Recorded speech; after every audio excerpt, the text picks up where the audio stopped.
अभिषेक चौधरी।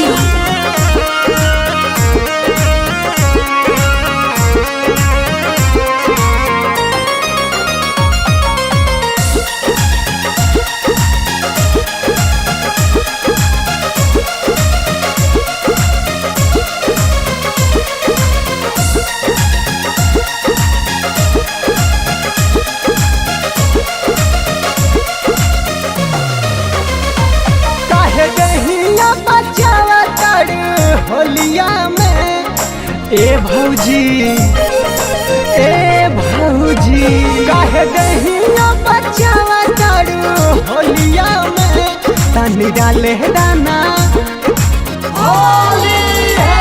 तनी डाले दाना रंग भौजी चोलिया में तनी डाले दाना रंग भौजी चोलिया में बड़े रंग रे लाल पीछे करिया में तनी डाले दाना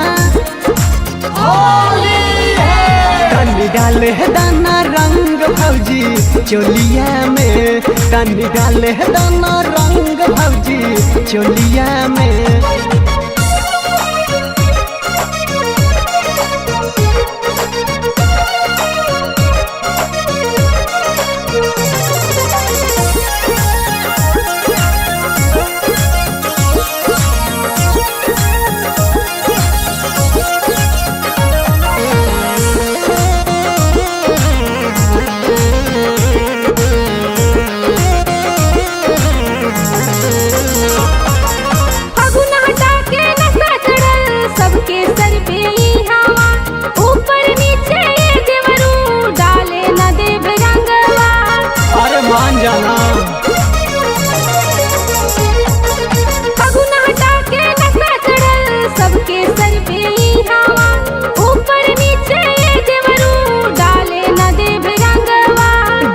दतानी रंगवा रंग लाल पियर घरले पानी पनिया में तनी डाले दाना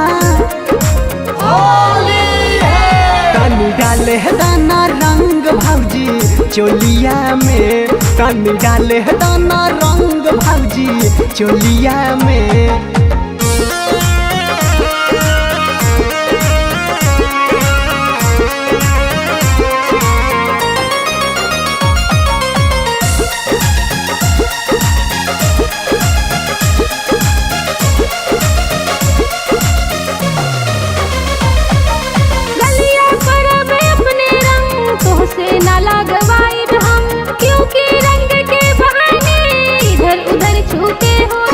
अरे ऐसा बात नहीं थे